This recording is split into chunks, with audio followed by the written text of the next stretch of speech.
I'm E.G. Marshall. I have a strange and evil story for you. A story of intrigue and murder. A story of brilliant scheming and double-cross. And finally, a shocking surprise. Sound interesting? Philosophers have told us that the desire that remains in the human mind and heart, long after all other desires have turned to ashes, is the lust for money, for gold, for the power it gives.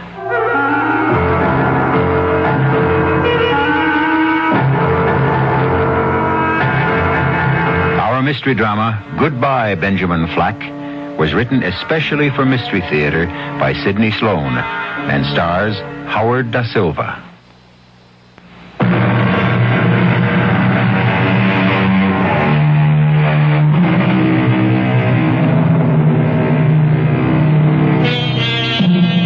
Guthrie Flack took no pleasure in his luncheon meeting with his attorney, Ramsay Powell, at the expensive restaurant which had been his favorite eating place for many years.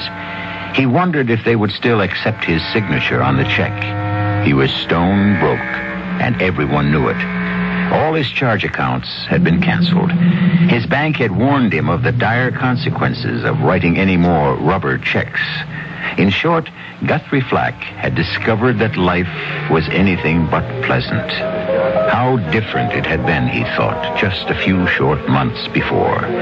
He worked his way through the diners, ignoring the cold stare of the maître d', toward the table occupied by Ramsay Powell. Oh, there you are. Sit down, Guthrie. Sit down.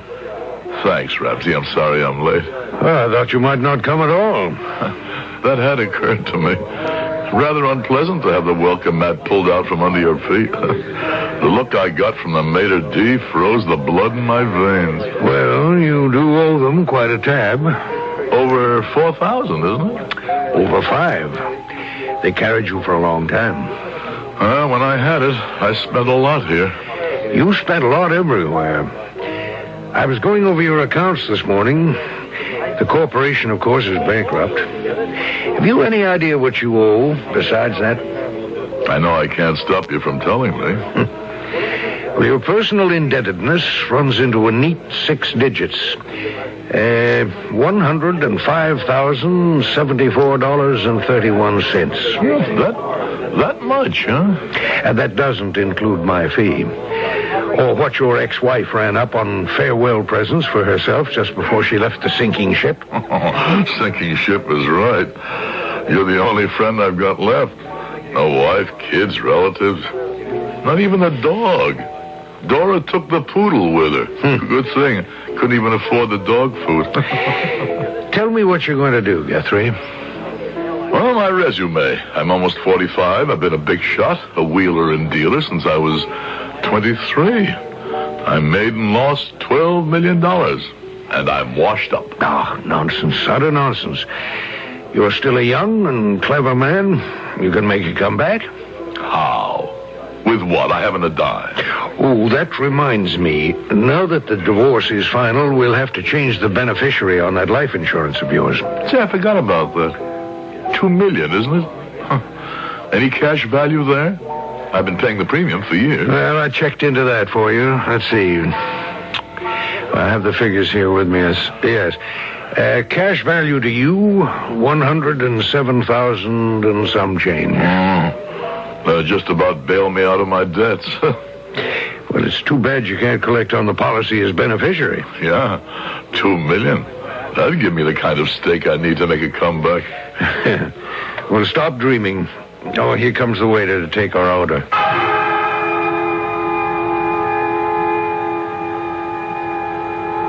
Too bad you can't collect on the policy as beneficiary. I made and lost $12 million. $12 million. $2 million to the beneficiary. $2 million. I would collect the money if I were dead. How do you do, sir? May I help you? I wish to arrange for a funeral. I see. Now, this coffin is $5,000. Bigger, better, more expensive. Money is no object. No object? May ask the name of the deceased? Yes, you may. But he is not yet deceased. Not yet. I don't understand. I am to be the corpse. I am preparing for my own funeral. Preparing for my own funeral. Hello? Guthrie? Who is this? Guthrie, are you all right? This is Ramsey Powell. Oh, Ramsey. Why are you trying to sell me a casket? What? What are you saying? Well, you sound groggy. I don't know quite what I'm saying. I took a couple of sleeping pills and I had the strangest dream. I'm sorry to bother you at this hour, but I've been trying to reach you all day. I've been out. We've got to do something about the life insurance. Yes. Yes, I'd like to collect it myself. You're not making any sense, Guthrie. Or maybe I am. I had this dream. I was going to die. I was preparing for my own funeral. But don't you see, Ramsey? I can collect my own life insurance. I can be my own beneficiary.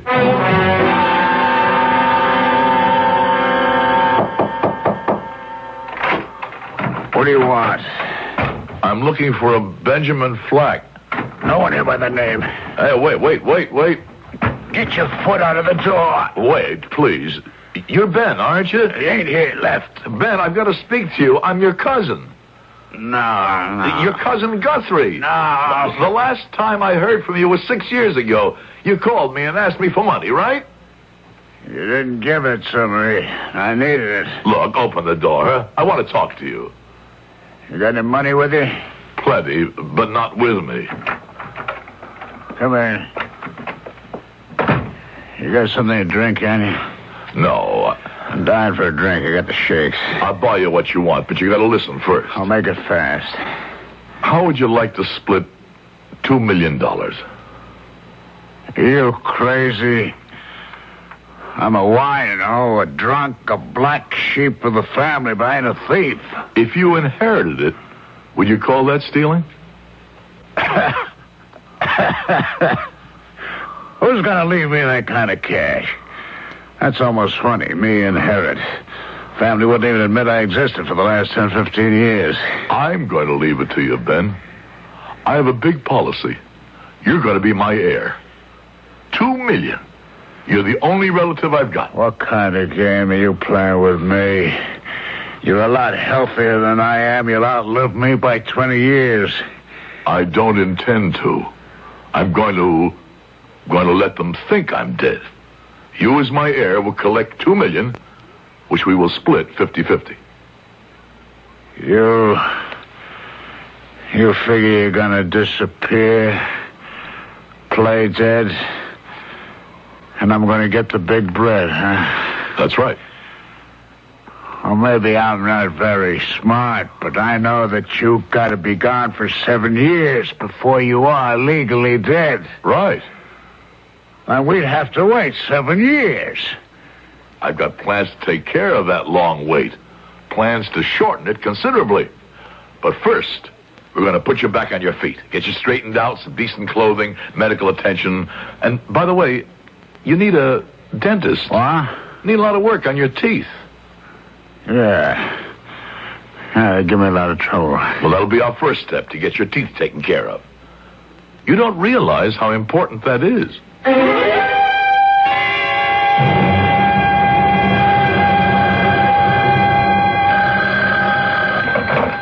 Hello? Hello, Ramsey. Guthrie. Good Lord, where have you been? I've been trying to reach you. The phone at your apartment was cut off. I had to give up the apartment. Too much rent. Oh, well, where are you? I'm calling from Ferndale. I'm staying in the little shack in the woods. But that belongs to Dora. You gave it to her as an anniversary present the first year you were married. Well, Dora's in Europe. I have a key. She won't like that when she finds out. We won't be here when she gets back. We? My cousin Benjamin is staying with me here. I never knew you had a cousin. You said you had no relatives. Well, family didn't like to talk about it. Ben never brought much honor to the family name. I see. No, you don't see. I can tell by the way you said that you're puzzled. Well, as a matter of fact, I am, but having known you all these years, I've come to expect... The unexpected. Yes. Well, you said I needed a new beneficiary for my $2 million insurance policy. I have one. My cousin, Benjamin Flack. I just signed the form, put it in the mail. Any objections? No, none. Just what have you got on your mind, Guthrie? On my mind? I don't understand. I think you do. I must warn you that fraud is a very serious crime. Just remember, Ramsey, you are my attorney, and the conversation between attorney and client is privileged, confidential, not to be repeated. What about the attorney's personal thoughts? I can't keep you from thinking, Ramsey, but your thinking had better not be put into words.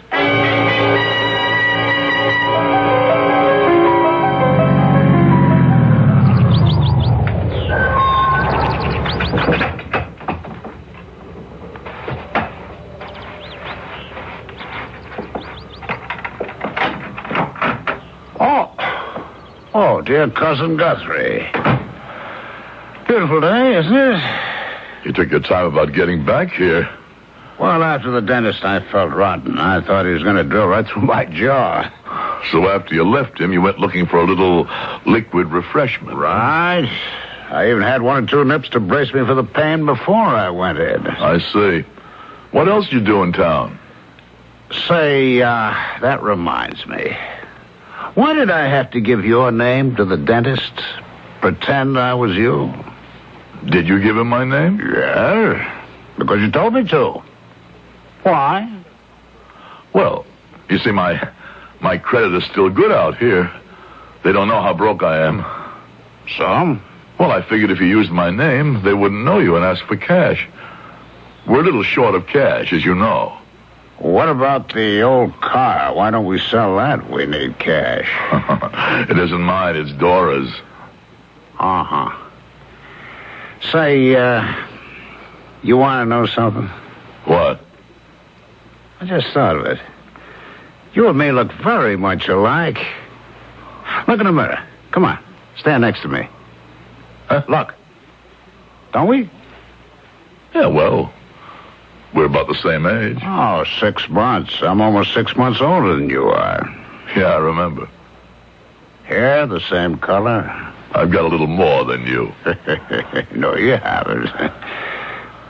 Say, I just remember something. Your mother and my mother, they used to call us the twin cousins when we were kids. I don't remember that. Oh, sure. My mother used to say to me, we're going to visit your twin cousins. She always called you that. Yeah, well, maybe she did. I don't remember. Oh, she did. They're dead now. All of them dead. Except us. You're getting too gloomy. Stop talking about the dead. Yeah, you're right, Cousin Guthrie. I'm going to cheer me up with a drink. Yep. You and me look very much alike. I notice you're even parting your hair on the right side now. I always parted it on the right. Oh, no. You wore it straight back. Well, maybe I did. I don't remember. Well, I do. By the way, I've been having a little trouble with a filling in one of my back teeth. The dentist any good? Oh, great. Just great. Grate. Going to see him yourself? Yeah, I think I'll go tomorrow. Well, who are you going to tell him you are?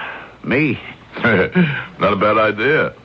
I'll be Benjamin Flack, recommended by my cousin Guthrie Flack. Yeah. Somehow or other, I don't like the sound of that. No. It's all part of the plan, Ben. You're going to collect $2 million. When you're dead. When they think I'm dead. How are you going to make them think you're dead? I don't know yet. You still have to work that out. You got to find a body to have real proof. You know what I think? No, what do you think? I think you already have that all worked out. I wish I did. What if you became me? Like you're trying already.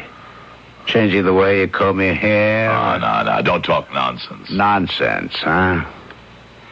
Look, you become me, Ben Flack. I become you. Now I'm Guthrie Flack. And I died. So you're now Ben Flack. You collect your own insurance, and I get nothing. You know why? I'm dead. You killed me. Do you think I... For $2 million? Oh, yeah. So would I. You got it all figured out. And I should have guessed it from the beginning. Cousin, I was slated to become the corpse to get you the insurance money. That's very clever of you to work it all out. What are you going to do now? Yell for the police? Oh, no, cousin. We're going to go ahead with your plan. But with different results. You are going to be the dead one. Ben, stop. I'll kill you now. No, you won't. Ben, good Lord. I've killed him.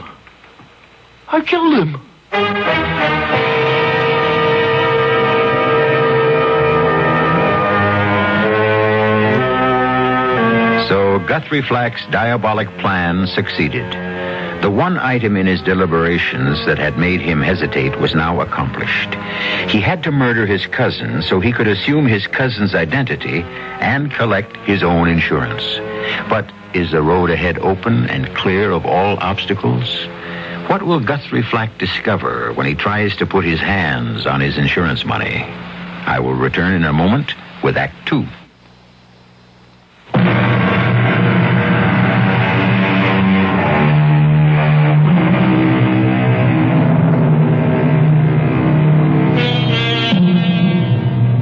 Guthrie Flack, in a cool, orderly way, set about establishing the accident that was to be reported to the police. He exchanged clothes with his dead cousin, careful to leave all of his, Guthrie's, identification in the pockets of the dead man. Then, putting Ben's body in the old car, he drove to a spot on the edge of a steep embankment, set the car in drive, with the dead man at the wheel. With a stick, he jammed the gas, sent the car crashing.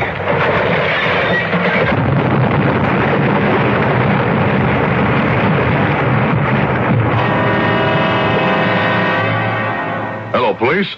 I just witnessed an accident. I was driving on Route 43B about 10 minutes ago. I saw this car ahead of me weaving all over the road. Man must have been sick or drunk. Then he crashed through the guardrail. Car went down an embankment, exploded. I couldn't do anything for him. I called as soon as I could get to a phone.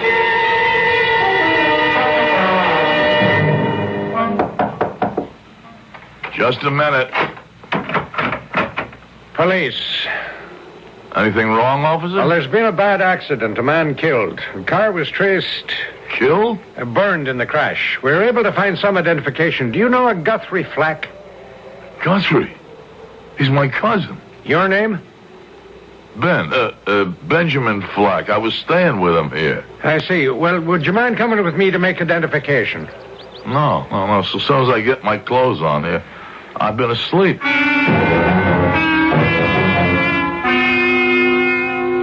Mr. Ramsey Powell? Yes. Come in, Mr... Flack. Benjamin Flack. Sit down. Sit down, Mr. Flack. Pardon me for staring. You look so much like your late cousin. Yeah, we used to be called the twin cousins. Actually, I'm somewhat older than my cousin was. Unbelievable. You're so much like him. Oh, yeah? You wrote that you wanted to see me, Mr. Ramsey. Powell. My first name is Ramsey. Oh. Yes, I am the executor of your late cousin's estate.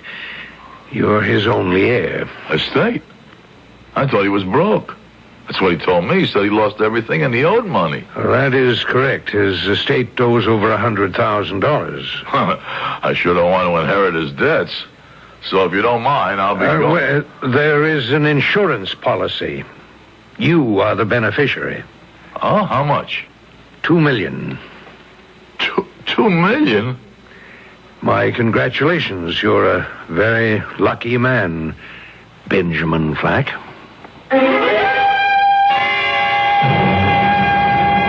Mr. Flack, Mr. Benjamin Flack. Yeah, that's right. May I introduce myself? I'm Gloria Danners. I'm an investigator for 50 States Insurance Company.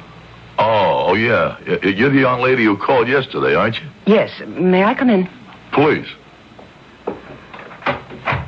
Sit down, won't you? I prefer to stand, thank you. I don't have much to ask you. The late Guthrie Flack was your cousin? Yeah, first cousin on my father's side, yeah. I understand you'd not seen each other for many years. That's right. He wasn't very friendly to you. No. As a matter of fact, no one in the family cared for me. I was the black sheep, so to speak. Something of a drunk, I suppose. Well, I didn't intend to... Embarrass me? I'm sure you knew all about me. Well, you must understand that the questions I'm asking are just routine. Well, why are you asking them then, Miss... Danners, Gloria Danners. I've got a great idea, Miss Danners. Why don't we go out, find a nice quiet place where the food is good, and there you can ask me all about the unsavory story of my life. What do you say? Well, If you don't come, the interview ends right now.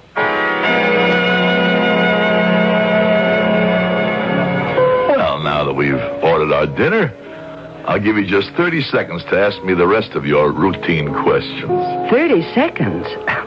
Did I show you the list requested by the company? No, and don't do it now and spoil my appetite. You must answer them, Mr. Flack. You want to collect the money, don't you? Very badly. I'm tired of rubbing a nickel and a dime together in my pocket.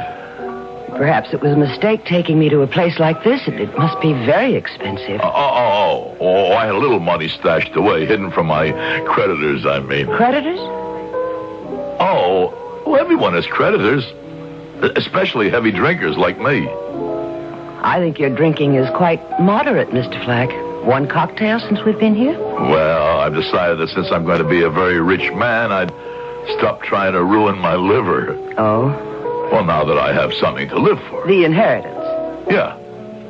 Any question? Am I not getting it? No, none that I can think of. But if you didn't get it... Why should I not get it?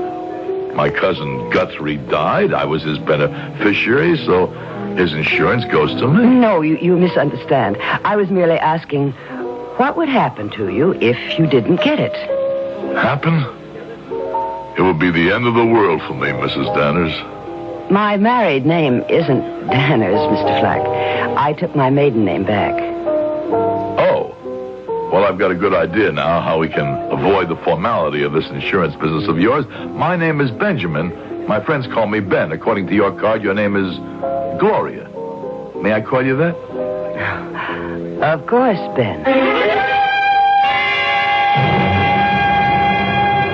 Well, come in, Mr. Flack. Sit down, won't you? Sure, Ramsey. I mean, Mr. Powell. Confusing when you got a name like that. First name and last name sounding like the last name. You know what I mean? Yes. Common mistake. You may call me Ramsey if you like. Your late cousin Guthrie did. You worked for... you know Guthrie for quite a while, huh? Period of over 20 years. He was more than a client to me. I thought of him as my friend. Yeah, I can imagine. I miss him, Mr. Flack. Your cousin was a very interesting man with a very exciting imagination. Yeah? I didn't know him too well when he was way up there. I only got to know him the last few weeks of his life. Do you know why he sought you out, Mr. Flack? No. I hadn't seen him for 5-6 years, and then... Please. Why don't we drop all this nonsense? This play acting, Guthrie? What? What'd you call me? I called you Guthrie. Oh, Oh, yeah. We do look alike, huh? Yes, I know. Twin cousins. Well, let's drop all that, Guthrie. You told me too much about your plans to think you can fool me now. I don't understand you, Mr. Powell.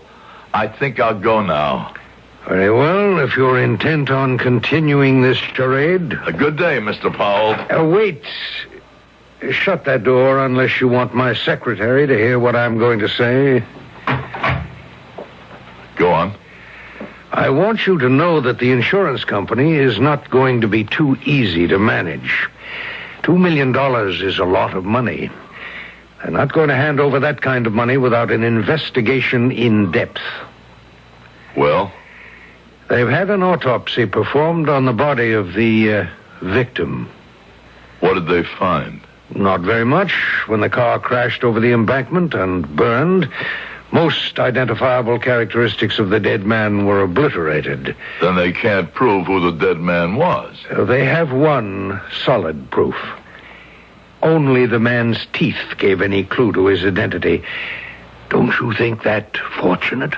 And it was Guthrie Flack. It was Guthrie Flack. Or so the dentist who had worked on the victim just the day before the accident testified at the coroner's inquest. Well? I don't believe the dentist was correct. You think he was bought off? No, I think he was deceived by a very clever man. You. Mr. Powell, I'm doing my best to control my temper and answer your accusations. First, I would like to point out that Guthrie owed you a considerable amount of money, right? Yes. What's that got to do with the question in hand? A great deal. If I am really Guthrie, then the dead man is Ben. Do you follow? Go on. Guthrie, if he is alive, has no market value. He's broke. He owes over $100,000, right? That's correct. I am Benjamin Flack, Mr. Powell. I, as the beneficiary of my cousin's policy, intend to pay all his debts in full. All his legal fees and obligations. Is this in the nature of a bribe? Just a statement of my intentions, Mr. Powell. Yes. I'm an old man. I've done very well in my profession. I don't need any more money. I have no use for it. If you think you can influence me... Damn it, Powell. I'm still young. I want to live. I want the things money can buy, and I want the money. And no one is going to stop me. It's truly amazing, Mr. Flack. What is? The way you resemble the late Guthrie Flack. You've even taken over his manner, his drive, his arrogance, his ego. If you are in truth Benjamin Flack, there's been the most incredible transference of character. And what are you going to do, Mr. Powell? I don't quite know. I shall have to take the matter up with my conscience. I would advise you to do the same.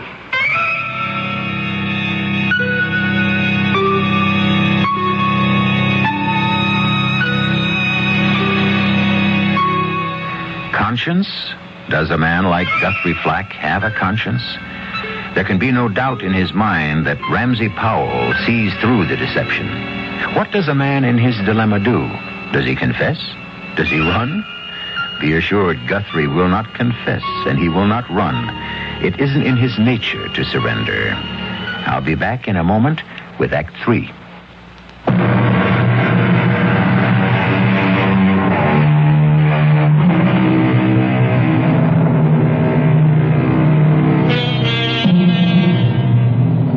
Guthrie Flack's well-laid plans are beginning to come apart. He is still relying on his old friendship with Ramsey Powell to keep him from talking. Also, he has another ace up his sleeve, the rule of confidentiality between attorney and client. He is also depending on this ancient law to protect him, to prevent Ramsey from going to the police. Penny for your thoughts, Ben. Well, ever since I got into the car, you've dropped into a deep hole. Not a word. I'm sorry, Gloria. I don't mean to be rude. When you called me and asked me to go out with you sounded worried. Is something bothering you? No. Well, Yes. I had a little argument this afternoon with my attorney. Something to do with the insurance? Well, yes, in a way. You see, I'm getting a bit strapped for funds. I've been living a little higher than I should since I found out about the inheritance. Then your argument was about money, Well, not quite an argument, but it was about money. Perhaps I can help. How? Perhaps I can persuade the company to advance you some on account. You could? Well, I can try. If they would be willing to do that, it'd mean that they were satisfied that everything was okay with my claim. Not exactly. What does that mean? Well, they were trying to contact Guthrie Flack's wife. Ex-wife? They were divorced. She has no claim on the policy. She was dropped as beneficiary at the time, replaced by me. The company thinks she may want to contest it in the courts. Say that you put undue stress on Guthrie Flack to get him to name you as his heir. Oh, that's a lot of malarkey, Gloria. The divorce was final. She can still go to the law. Well, let her. She hasn't got a leg to stand on. No, I agree with you. You do? Mm-hmm. The form to change the beneficiary is in perfect order, notarized, and the signature attested to by Mr. Powell. So they're dropping that idea of bringing her back, huh? I haven't definitely said so, but I think they will. Then the road is clear. No obstacles. And I have you to thank for it, Gloria. Oh, I was only doing my job then. It's my duty as an employee of 50 States Insurance to see that claims get processed quickly and economically. It would cost quite a bit to bring Guthrie Flack's ex-wife back. And actually, what she wants to do about the matter legally is her own personal problem. Not the company's. Definitely. However, there is something else they want from you. More proof that you really are the man you say you are. Proof? I've produced papers, documents. Not much, but it's all I've got. They want Benjamin Flack's fingerprints. Fingerprints? Oh, surely you must have some official record of your fingerprints. No, I don't. I was never in the service, refused for medical reasons, never in the government job, never arrested for anything more serious than drunkenness. Well, you might have difficulty in establishing your identity. Mr. Powell, your attorney, assured the company that you could produce fingerprints. How could he say that? He doesn't know. Well, don't be angry with me, Ben. I'm not. I'm sorry, Gloria. There's something else you should know. What? Your wife, Mrs. Benjamin Flack, has been found. Your estranged wife. Wife? She is coming back here to identify you. Coming back? Whose idea was that? Yours? Oh, it was your attorney who suggested it. Ramsey Powell. He said he thought it would be the quickest way to bring matters to a conclusion. And I think he's right. Don't you, Ben?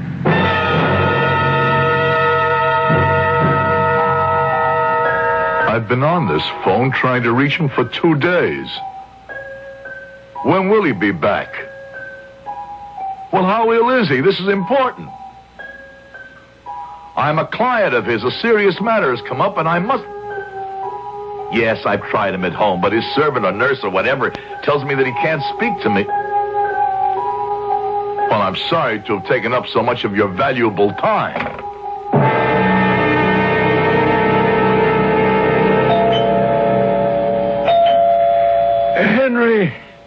Henry. Oh, dear, he said he was going out for a while. All right. I'm coming.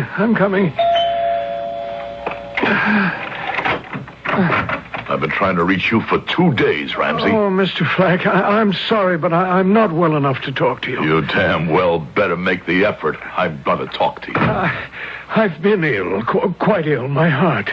You've really decided to cut me down, haven't you? I don't know what you mean. It was your suggestion to have Mrs. Benjamin Flack brought here to identify me. I thought it would expedite matters. You thought it would put the finish to my plans. That's what you wanted to do.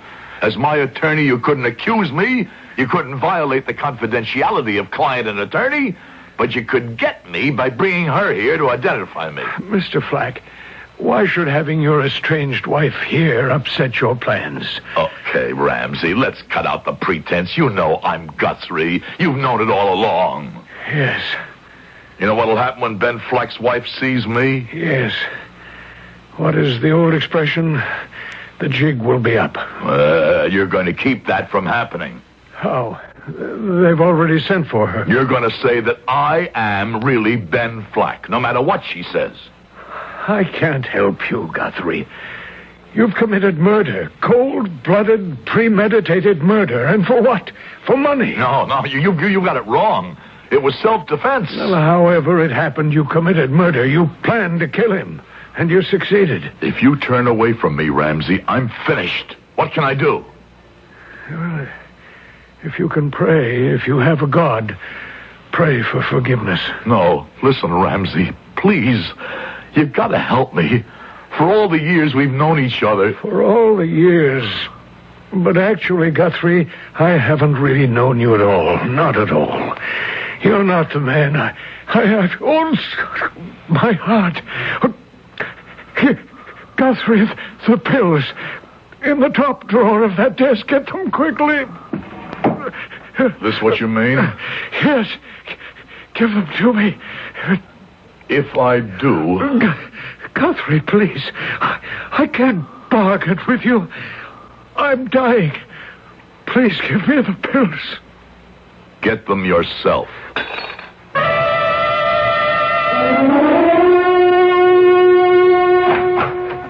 Come in, Ben. Your secretary told me to go right in. Yes. She's here. Your wife. So she's here? Mm-hmm. I don't really care. Well, I mean, it's going to be a bit awkward. Oh, not at all. It's a simple matter. She identifies you as Benjamin Flack, and the company pays you the money. Well, what if she doesn't make positive identification? Well, why shouldn't she, Ben? A wife should be able to say almost immediately. Well, it's been 5 years, Gloria. A person changes in 5 years. Ages, hair turns. Well, I'm going to send her in alone. You two must have a lot to say to each other after all that time. If you still want to stay together, all well and good. If not, you must make arrangements. When you're ready for me, I'll come back and we can get the business end finalized in minutes. Okay? I guess so. I'll send her in.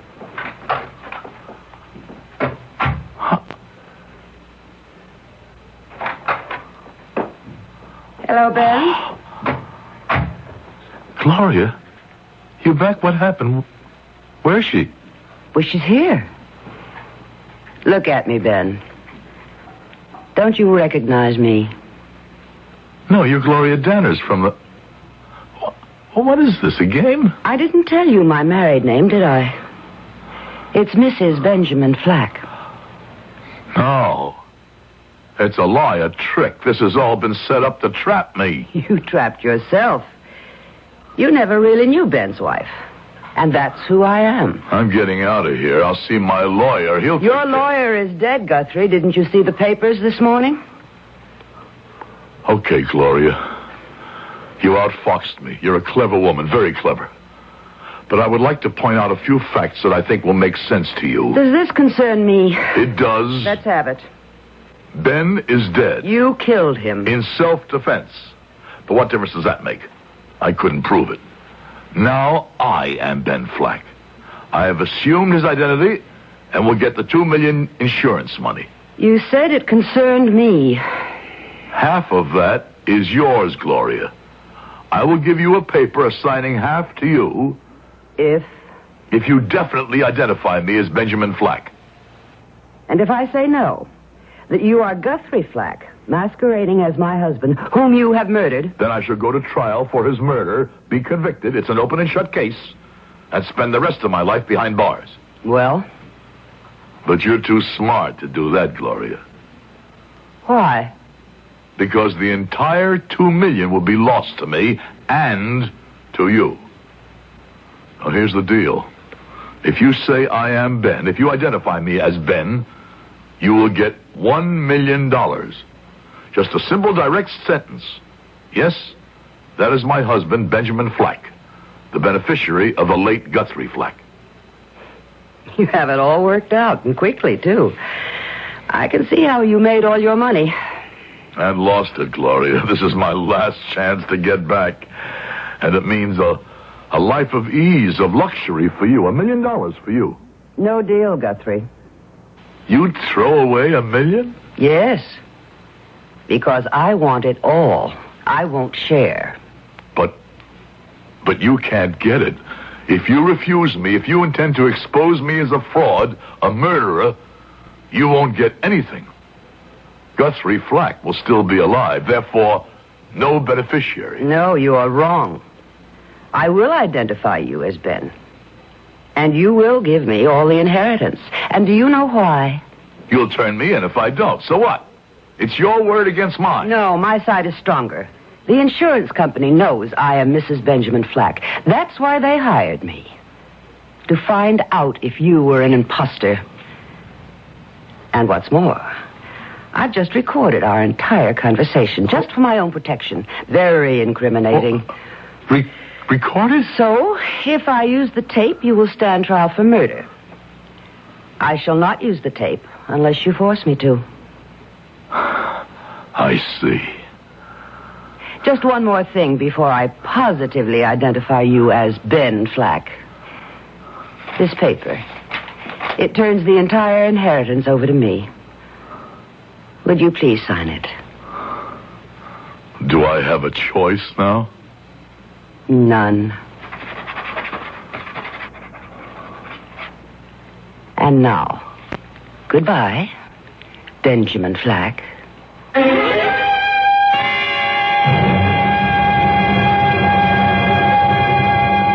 The tables have been turned. The cheaters have been cheated. Guthrie's punishment is to him even greater than if a court of law had sentenced him to life imprisonment. It is not in his nature to accept defeat and poverty, and that is all he has. In the final analysis, Guthrie Flack actually killed himself. Guthrie is officially dead, and a Ben Flack in his body haunts the streets of Skid Row asking for a handout. I'll be back in a moment.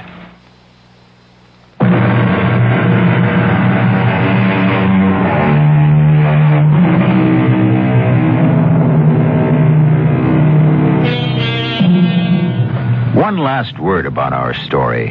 What now happens to Gloria? Is the $2 million she will receive free from sweaty sordidness? After all, she was also guilty of perpetrating a fraud. Ramsey Powell told Guthrie to consult his conscience. Perhaps a bit of soul-searching might change Gloria. But that is another story. Our cast included Howard Da Silva, Joan Lovejoy, Court Benson, and Ralph Bell. The entire production was under the direction of Hyman Brown. This is E.G. Marshall inviting you to return to our Mystery Theater for another adventure in the macabre. Until next time, pleasant dreams.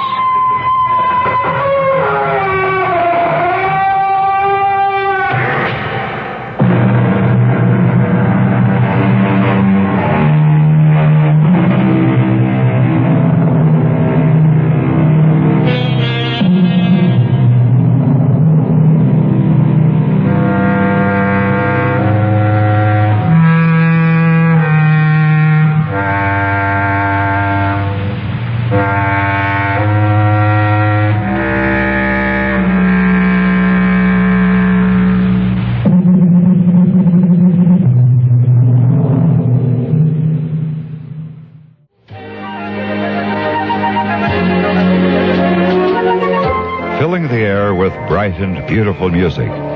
KIXI, Seattle.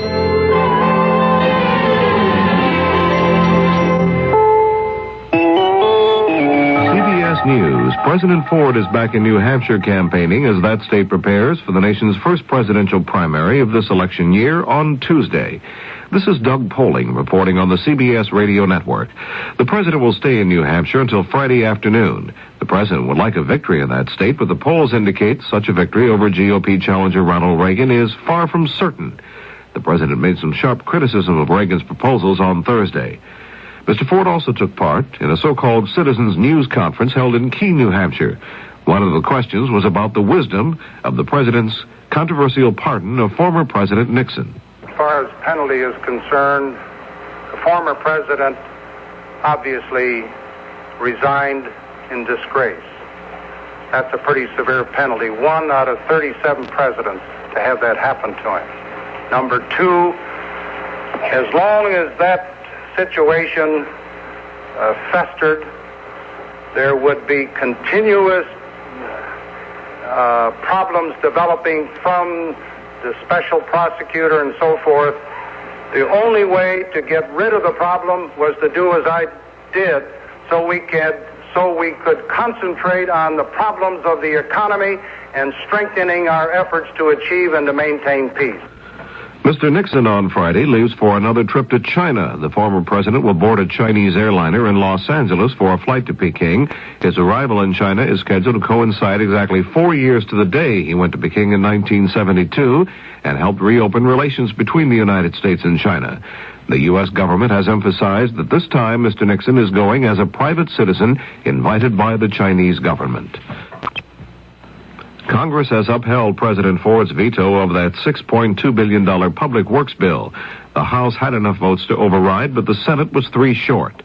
Senator James McClure of Idaho, a Republican member of the Senate Public Works Committee, talked about the bill and the need to create more jobs. It is true that unemployment is down, but it's not down as much as we would like, and that there's a great deal that we can do to ease the plight of those who are unemployed. But I think we can do it in a much more precise fashion than we did in this bill, and we can put the money to better use than this bill would have done in alleviating the unemployment problems where they exist. Supporters of the Public Works bill contend it would have created 650,000 new jobs. The AFL-CIO said the death of the bill is a tragic loss to unemployed workers.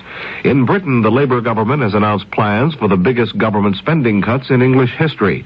Public spending will be trimmed by almost $10 billion over the next 3 years. Chancellor of the Exchequer Dennis Healey said the goal is to put a brake on runaway public spending. The government also said the cuts are part of a program to put Britain's inflationary economy back on a sound footing. Former Pennsylvania Governor William Scranton confirms that President Ford has been talking to him about becoming U.S. ambassador to the United Nations. Scranton says it's now up to the president whether the job will go to him. The Agriculture Department on Thursday reported that food supplies are good, and therefore food prices should not rise rapidly, at least through the first half of this year. Officials say prices will probably rise about 1% in each of the first 2 quarters of 1976. The U.S. State Department says it deeply regrets the breaking of diplomatic relations between Britain and Iceland. Iceland took the action, a result of a lengthy dispute over fishing rights in the North Atlantic. Iceland also says it is reviewing its membership in the NATO alliance. This is Doug Poling, CBS News.